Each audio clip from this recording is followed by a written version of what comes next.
Hi friends, இன்னைக்கு நம்ம சேனல்ல நம்மளோட லைஃபுக்கு தேவைப்படக்கூடிய ரொம்ப முக்கியமா தேவைப்படக்கூடிய குட்டி குட்டியான ஹேபிட்ஸ் பத்தி தான் நம்மளோட ஷேர் பண்ணிக்க போறேன். இந்த ஹேபிட்ஸ் எல்லாத்தையும் உங்களோட டெய்லி லைஃப்ல நீங்க ஃபாலோ பண்றது மூலமா லைஃப்ல நிறைய சூப்பரான சேஞ்சஸ் கொண்டு வர முடியும். அஸ் அ பர்சனாவும் சரி, உங்களோட லைஃப்லயும் சரி, நிறைய நல்ல மாற்றங்கள் நடக்கிறதுக்கு இந்த குட்டி குட்டி ஹேபிட்ஸ் உங்களுக்கு ரொம்பவே ஹெல்ப்ஃபுல்லா இருக்கும். அந்த மாதிரியான ஹேபிட்ஸ் என்னலாம் அப்படின்றத வாங்க வீடியோக்குள்ள போய் பார்த்து தெரிஞ்சுக்கலாம். Welcome to me and my life. நான் உங்க பிரியா. வீடியோக்குள்ள போறதுக்கு முன்னாடி ஒரு சின்ன ரிக்வெஸ்ட், நீங்க இந்த வீடியோ பார்த்துட்டு இருக்கும்போதோ இல்ல பார்த்து முடிக்கும் போதோ இதுல இருக்க கண்டென்ட் உங்களுக்கு பிடிச்சிருந்ததுன்னா மறக்காம வீடியோ கீழ இருக்க லைக் பட்டனை கிளிக் பண்ணிக்கோங்க. அப்படி நீங்க கொடுக்க போற அந்த குட்டி குட்டி லைக்ஸ் எல்லாமே இன்னும் நல்ல நல்ல கண்டென்ட்ல நான் உங்களோட ஷேர் பண்ணிக்கிறதுக்கு எனக்கு கொஞ்சம் மோட்டிவேட்டிங்கா இருக்கும். ஃபர்ஸ்ட் ஹேபிட், நீங்க எவ்வளவுதான் ஏதாவது ஒரு பர்சனோட ரொம்ப க்ளோஸா இருந்தாலும் சரி, இல்ல உங்க கூட யாராவது ரொம்ப க்ளோஸா பழகினாலும் சரி, அந்த ஒரு ரிலேஷன்ஷிப்குள்ள எப்பவுமே மரியாதை அப்படின்றது ரொம்ப ரொம்ப முக்கியமான விஷயம். அது ஃப்ரெண்ட் சர்க்கிளா இருந்தாலும் சரி, நீங்க ஒர்க்கிங் பிளேஸா இருந்தாலும் சரி, ரிலேட்டிவ்ஸா இருந்தாலும் சரி, எந்த ஒரு ரிலேஷன்ஷிப்லையும் மரியாதை அப்படின்றது ரொம்ப ரொம்ப முக்கியம் அப்படின்றத மைண்ட்ல ரொம்ப ஸ்ட்ராங்கா வச்சுக்கோங்க. ஃபார் எக்ஸாம்பிள், உங்களுக்கு ஒரு ஃப்ரெண்ட் இருக்காங்க, ரொம்ப வருஷமா ரொம்ப க்ளோஸ் ஃப்ரெண்டு. அவங்க கிட்ட நீங்க என்ன வேணாலும் பேசலாம். அதுக்கான ஸ்பேஸை அவங்க உங்களுக்கு கொடுத்துருக்காங்க. முக்கியமான விஷயம், அந்த ஸ்பேஸை அவங்க உங்களுக்கு கொடுத்துருக்காங்க. அப்போ நீங்க அந்த ஸ்பேஸை எவ்வளோ கரெக்டா யூஸ் பண்ணிக்கணும். அவங்க நமக்கு க்ளோஸ் தானே அப்படின்னு சொல்லிட்டு ஒரு பொது இடத்துல சும்மா விளையாட்டா பேசுறேன், காமெடியா பேசுறேன் அப்படின்ற விதத்துல அவங்கள ஹர்ட் பண்ற மாதிரியோ இல்ல அவங்க மரியாதைய குறைக்கிற மாதிரியோ பேசுறது எந்த விதத்திலையும் சரியா இருக்காது. அது ரிலேஷன்ஷிப்புக்குள்ள தேவையில்லாத ஒரு ப்ராப்ளத்தை கிரியேட் பண்ணும். அண்ட் ஆல்சோ அவங்க உங்க மேல வச்சிருக்க ஒரு ஃப்ரெண்ட்ஷிப்பா இருக்கட்டும், இல்ல ஒரு அன்பா இருக்கட்டும், இல்ல ஒரு மரியாதையா இருக்கட்டும், அது குறையறதுக்கு நிறைய வாய்ப்புகள் இருக்கும். ஸோ எந்த ஒரு ரிலேஷன்ஷிப்லையும் மரியாதை அப்படின்றத ரொம்ப சரியா ஃபாலோ பண்ணணும் அப்படின்றத உங்களோட மைண்ட்ல ஸ்ட்ராங்கா வச்சுக்கோங்க. அது ரொம்ப ரொம்ப முக்கியமான ஒரு விஷயம். இந்த ஒரு பழக்கம் எல்லா ரிலேஷன்ஷிப்பையும் நம்ம கரெக்டான விதத்துல மெயின்டைன் பண்ணிக்கிறதுக்கு ரொம்ப ஹெல்ப்ஃபுல்லா இருக்கும். செகண்ட் டிப், ஒரு வீட்டுக்கு நீங்க கெஸ்டா போறீங்க அப்படின்னா அந்த வீட்டுல இருக்கக்கூடிய குறைகளை எப்பவுமே சுட்டி காட்டி சொல்லிக்கிட்டே இருக்காதீங்க. இல்ல உங்களுக்கு அது குறையா தெரியலாம், அது அவங்களுக்கு பெரிய விஷயமா தெரியாம இருக்கலாம், அவங்களுக்கு அது சாதாரணமான ஒரு விஷயமா இருக்கலாம். உங்களுக்கு அது குறை சொல்லணும் அப்படின்னு தோணும் பொழுது அதை கண்ட்ரோல் பண்ணிக்கக்கூடிய பழக்கத்தை உங்களுக்குள்ள வளர்த்துக்கோங்க. இது வரைக்கும் அந்த மாதிரியான ஒரு ஹேபிட் உங்ககிட்ட இருந்துச்சுன்னா இனிமேல் அது பண்ணக்கூடாது அப்படின்றதுல ரொம்ப ஸ்ட்ராங்கா இருங்க. கெஸ்டா போறது அப்படின்றது ரொம்ப ஒரு சாதாரணமான விஷயமா நம்ம சொல்லிடுவோம், வீட்டுக்கு கெஸ்ட் வந்திருக்காங்க அப்படின்னு. கெஸ்ட் அப்படின்றது நம்ம அவங்க மேல வச்சிருக்க அன்புனாலையும் பிரியத்தினாலையும் அவங்களை நம்ம வீட்டுக்கு இன்வைட் பண்றோம். சேம் அன்பையும் மரியாதையும் நாம அவங்களுக்கு கொடுக்கணும். அப்படின்னா அந்த வீட்டுக்கு நம்ம போகும் பொழுது அங்க இருக்க விஷயங்களை பார்த்து, இல்ல வீட்டுல இருக்கக்கூடிய ஃபேமிலி மெம்பர்ஸ் இப்படி நடந்துக்கிறாங்க அப்படி நடந்துக்கிறாங்கன்றத அவங்க கிட்ட லைட்டா சொல்றது, இல்ல குழந்தைங்களை நீங்க இன்னும் இந்த மாதிரி வளர்க்கலாமே, இல்ல இந்த மாதிரி சொல்லி கொடுக்கலாமே அப்படின்னு சொல்லி அவங்கள பெட்டர் பண்றோம் அப்படின்ற பேர்ல அவங்கள ஹர்ட் பண்ற மாதிரியான சின்ன சின்ன விஷயங்களை அவங்க கிட்ட சொல்றது, வீட்டை மெயின்டைன் பண்றதை பத்தி, இல்ல அவங்க மேனேஜ் பண்றதை பத்தி, அவங்க வீட்டுல சமைச்சிருக்க சாப்பாடை பத்தி எதையாவது ஒன்ன உங்களுக்கு தெரிஞ்சோ தெரியாமலோ குறையா சொல்லாதீங்க. அதுல ரொம்ப கான்சியஸாவே இருங்க. அந்த வீட்டுக்கு நாம கெஸ்டா போயிருக்கோம் அப்படின்னா நம்ம போயிட்டு அங்கிருந்து கிளம்புன அப்புறமா கூட அவங்க நம்மளை நினைச்சு ஹாப்பியா ஃபீல் பண்ணணும். நம்ம வந்துட்டு போனதை நினைச்சு ரொம்ப ஒரு பாசிட்டிவா அவங்களோட மைண்ட்ல நினைக்கணும். அப்படின்னா இந்த ஒரு விஷயத்த எப்பவுமே பண்ணாதீங்க. முடிஞ்சா அவங்க உங்களுக்காக ஒரு ஃபுட் ப்ரிப்பேர் பண்ணி வச்சிருக்காங்க அப்படின்னா அதுல ஏதாவது ஒரு நல்ல விஷயத்த சொல்லிட்டு வாங்க. எனக்காக நீங்க இவ்வளவு டைம் எடுத்து பண்ணிருக்கீங்க, ரொம்ப தேங்க்ஸ், ரொம்ப ஹாப்பியா இருக்கு அப்படின்ற மாதிரி ஏதோ ஒரு 2 வார்த்தை அவங்கள பத்தி நல்ல விதமா சொல்லுங்க. என்னால அப்படிலாம் சொல்றதுக்கு முடியாதுங்க, எனக்கு அது பழக்கமே இல்லை அப்படின்னா தயவு செய்து குறை சொல்றத நிப்பாட்டிக்கோங்க. அது அந்த ரிலேஷன்ஷிப்பை நம்ம நல்ல விதத்துல லைஃப் லாங் எடுத்துட்டு போறதுக்கு ரொம்பவே ஹெல்ப் பண்ணும். நம்மளோட மரியாதையை அந்த இடத்துல இழக்காம இருக்கிறதுக்கு இந்த ஒரு சின்ன விஷயம் ஹெல்ப் பண்ணும். தேர்ட் ஹேபிட், பொய்யான ஒரு பாராட்டுகள் நமக்கு கிடைக்கும் போது அதை எப்பவுமே நம்ம மனசுக்கு எடுத்துக்கவும் கூடாது, அதை நினைச்சு நம்ம சந்தோஷப்படவும் கூடாது. அதை எனக்கு கொடுங்க அப்படின்னு ஒருத்தர் கேட்டு வாங்கிக்கவும் கூடாது, அதை நினைச்சு நம்ம விருப்பப்படவும் கூடாது. நான் இன்னும் உங்களுக்கு ஈஸியா சொல்லணும் அப்படின்னா ஒரு சின்ன எக்ஸாம்பிளோட சொல்றேன். இப்போ நம்ம ஒரு ஆஃபீஸ்ல ஒர்க் பண்ணிக்கிட்டு இருக்கோம், அங்கே நம்ம டீம் லீடரா இருக்கோம், நமக்கு கீழே ஒரு 5 பேர் ஒர்க் பண்ணிட்டு இருக்காங்க. அவங்க 5 பேரும் சேர்ந்து ஒரு வேலையை முடிச்சிருக்காங்க. அந்த வேலையை நம்ம எடுத்துட்டு போய் நமக்கு மேல இருக்க ஹையர் அத்தாரிட்டியோட டேபிள்ல சப்மிட் பண்றோம் அப்படின்னு வச்சுக்கலாம். அப்படி பண்ணும் பொழுது அங்க அந்த வேலை நல்லா இருக்குன்னு சொல்லி ஒரு அப்ரிசியேஷன் கொடுக்குறாங்க அப்படின்னா அந்த இடத்துல அப்ரிசியேஷன் முழுவதையும் நாம மட்டுமே எடுத்துக்க கூடாது. அதுக்கு நாம தகுதியானவங்களா அப்படின்றத ஃபர்ஸ்ட் யோசிக்கணும். மேபி நாம வந்து நம்ம டீமுக்கு கைட் பண்ணியிருந்தாலும் அந்த வேலைகளை செஞ்சு முடிச்சது நம்மளோட டீமா மட்டும்தான் இருப்பாங்க. ஸோ அந்த கிரெடிட்ஸ் வந்து மேக்சிமம் அவங்களுக்கு தான் போகணும். அந்த பாராட்டை நம்மளே மட்டும் வாங்கிக்கிறது இல்ல அதுக்காக ஒரு விஷயம் நமக்கு கொடுக்குறாங்க அப்படின்னா அதை நம்ம மட்டுமே வாங்கிக்கிறது அப்படின்றது எந்த விதத்திலும் நியாயமாவும் இருக்காது. அது நம்மளோட ஃபியூச்சர்ல நம்ம அடுத்த லெவலுக்கு போறதுக்கு எந்த விதத்திலையும் உதவாது. அதே மாதிரி தான் வீட்டிலே கூட எடுத்துக்கலாம். இப்போ யாராவது வீட்டுக்கு வந்திருக்காங்க அப்படின்னா அம்மா வீட்டில் சமைச்சு வச்சிருந்துருப்பாங்க. ஆனால் வந்து அவங்க கிட்ட சொல்லும்போது நம்ம வீட்டில் நம்ம பொண்ணு அதை பண்ணான்னு சொன்னா ஹாப்பியா ஃபீல் பண்ணுவாங்க அப்படின்னு நினைச்சு இல்ல பெருமையா நினைக்கிட்டோம் அப்படின்றதுக்காக அதெல்லாம் அவ தான் பண்ணா அப்படின்னு சொல்லிப்பாங்க. நம்ம ஒரு சின்ன சின்ன ஹெல்ப் தான் பண்ணியிருப்போம். பட் ஃபுல்லா பண்ணது எல்லாம் அம்மாவா தான் இருப்பாங்க. நம்மளை வந்து பெருமைப்படுத்தணும் அப்படின்றதுக்காக அவ தான் எல்லாத்தையும் பண்ணா அப்படின்னு சொன்னா அந்த டைம்ல அந்த கிரெடிட்டை நீங்க எடுத்துக்கவே கூடாது. அது வந்து நமக்கு சேர வேண்டிய கிரெடிட்டே கிடையாது. மேபி நாமளே அந்த டிஷ்ஷை பண்ணி எடுத்து வச்சிருந்தோம் அப்படின்னா ஹாப்பியா அதை ரிசீவ் பண்ணிக்கலாம். இப்படி சொல்லும் போது அம்மா கிட்டயுமே நாம சொல்லணும், இப்படி வந்து இனிமேல் சொல்லாதமா, அப்படி நீங்க சொல்லும் பொழுது என்னன்னா அடுத்த லெவலுக்கு வளர்த்துக்கிறதுக்கோ என்னன்னா அந்த விஷயத்துல கொஞ்சம் பெட்டரா மாத்திக்கிறதுக்கோ இது எந்த விதத்துலயும் ஹெல்ப் பண்ணாது அப்படின்னு சொல்லி பழக்கணும். அதை விட்டுட்டு அப்படி சொல்றாங்க அப்படின்னா சிரிச்சுக்கிட்டே அதை அக்செப்ட் பண்ணிக்கிறது இல்ல அந்த பொய்யான பாராட்டை ஏத்துக்கிறது அப்படின்றது எந்த விதத்துலயும் நியாயமாவும் இருக்காது. அதனால நமக்கு எந்த ஒரு பயனும் இருக்காது. ஸோ இந்த ஒரு பழக்கம் உங்ககிட்ட இருந்துச்சுன்னா இதை இனிமேல் வந்து அவாய்ட் பண்ணிக்கோங்க. 4th ஹேபிட், எந்த ஒரு சூழ்நிலையிலையும் யாராவது உங்க மேல ஒரு தவறான பழி சுமத்துறாங்க, தவறான விஷயத்துல உங்களை வந்து ஒரு பொய்யான குற்றச்சாட்டை உங்க மேல வைக்கிறாங்க அப்படின்னா அதை வந்து எப்பவுமே அக்செப்ட் பண்ணிக்காதீங்க.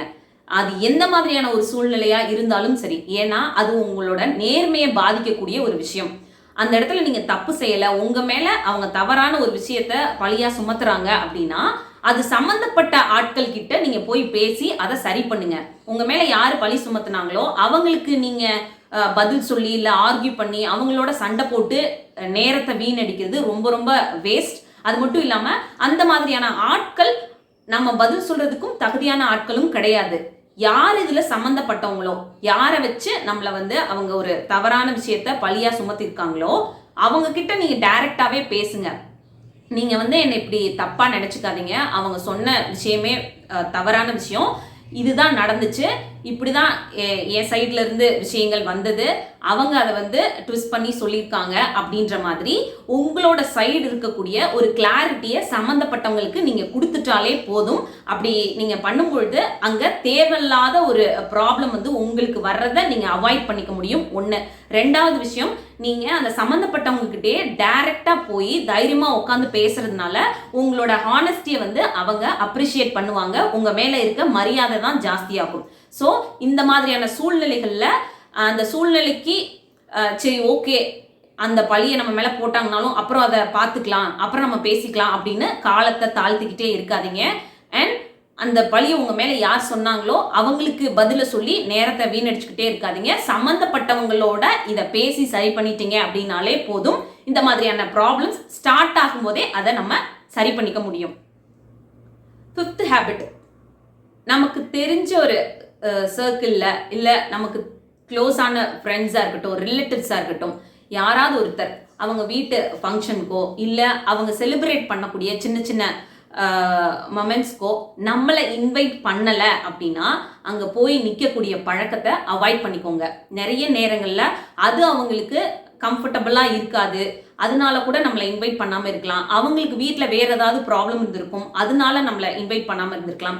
இல்லை அவங்களுக்கு நம்ம முக்கியமான பர்சனாக தெரிஞ்சுக்க மாட்டோம், அதனால அவங்க நம்மளை இன்வைட் பண்ணாமல் இருந்திருக்கலாம். அப்படி இருக்கவங்க கிட்ட நாம வந்து நீ என்னோட ரொம்ப க்ளோஸ் ஃப்ரெண்டு தான், எனக்கு அவங்க வந்து ரொம்ப க்ளோஸான ரிலேட்டிவ், என் பக்கத்து வீட்டிலே இருக்கக்கூடியவங்க, ரொம்ப வருஷமா பழக்கப்பட்டவங்க அப்படின்னாலும் எவ்வளோதான் அவங்க உங்களோட பேசிக்கிட்டு இருந்தாலும் ப்ராப்பரா ஒரு விஷயத்துக்கு உங்களை இன்வைட் பண்ணல அப்படின்னா அந்த இடத்துல போய் நிற்கக்கூடிய பழக்கத்தை அவாய்ட் பண்ணிக்கோங்க. அது உங்களோட செல்ஃப் ரெஸ்பெக்டை இழக்கக்கூடிய வாய்ப்புகளை உண்டாக்கி தரும். நிறைய நேரங்கள்ல அது வந்து உங்களோட மரியாதையை இழக்கிறதுக்கும் ஒரு சான்ஸ் மாதிரி அமைஞ்சிரும்.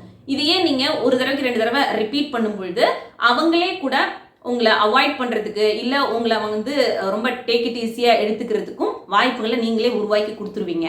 ஸோ எவ்வளோ க்ளோஸான ஒரு ஃப்ரெண்டாக இருந்தால் கூட, எவ்வளோ க்ளோஸான ஒரு ரிலேட்டிவாக இருந்தால் கூட உங்களை ஒரு விஷயத்துக்கு ப்ராப்பராக இன்வைட் பண்ணுறாங்க, நீ வந்தால் நான் ரொம்ப ஹாப்பியாக ஃபீல் பண்ணுவேன், நீ வந்தனா எனக்கு ரொம்ப சந்தோஷமாக இருக்கும், நீ அங்கே இருக்கிறது எனக்கு ரொம்ப இம்பார்ட்டன்ஸ் அப்படின்ற மாதிரி உங்களை வந்து சொல்லி இன்வைட் பண்ணுறாங்க அப்படின்னா தாராளமாக அங்கே போய் நின்று அந்த மொமெண்ட்டை இன்னுமே நீங்கள் பெஸ்ட்டாக கொடுக்கறதுக்கு எந்த மாதிரியான விஷயங்கள் பண்ணலாமோ அதை நீங்கள் தாராளமாக பண்ணலாம். அவங்களோட நீங்கள் சேர்ந்து செலிப்ரேட் பண்ணலாம், ஜாலியாக இருக்கலாம். பட் இன்வைட் பண்ணாத ஒரு இடத்துக்கு எப்பவுமே நம்ம போய் நிற்க கூடாது, அது நம்மளோட சுயமரியாதைக்கு நல்லது கிடையாது அப்படின்றத மட்டும் உங்களோட மைண்ட்ல ரொம்ப ஸ்ட்ராங்கா வச்சுக்கோங்க. 6th ஹேபிட், நாம செய்யாத ஒரு தவறுக்கு எப்பவுமே யாருக்கிட்டையுமே சாரி சொல்லக்கூடிய பழக்கத்தை வச்சுக்கவே கூடாது. நம்மள நிறைய பேர் இருப்போம், நான் இப்போ ஒரு சின்ன சாரி சொல்றதுனால ஒன்றும் குறைஞ்சு போயிட மாட்டேன், இந்த பிரச்சனை இன்னும் பெருசாகாம இருக்கிறதுக்கு என் மேல தப்பு இல்லைன்னா கூட நான் சாரி சொல்லிடுறேன் அப்படின்னு சொல்லக்கூடிய பழக்கம் இருக்கும். இன்னும் நிறைய பேர் வந்து தான் செய்யாத தவிர ஒருத்தர் சொன்னா கூட அதுக்கு திருப்பி சொல்றதுக்கோ இல்லை அதை பத்தி அவங்க கிட்ட ஒரு ஆர்கியூமெண்ட் பண்றதுக்கோ இல்லை அவங்க சைடு இருக்க நியாயத்தை பேசுறதுக்கோ சின்ன வயசுல இருந்தே பழக்கப்பட்டிருக்க மாட்டாங்க. அதனால அவங்க என்ன சொன்னாலுமே அதை அக்செப்ட் பண்ணிக்கிட்டு சாரி அப்படின்ற ஒரு வார்த்தையை சொல்லிட்டு அப்படியே கடந்து போயிடுவாங்க. அவங்க வாழ்க்கையை அப்படியே வாழ்ந்துகிட்டே இருப்பாங்க. இப்படி இருக்கிறதுனால நம்ம இன்னுமே நிறைய வீக்கான பர்சனா ஒவ்வொரு நாளும் மாறிக்கிட்டே இருப்போம்.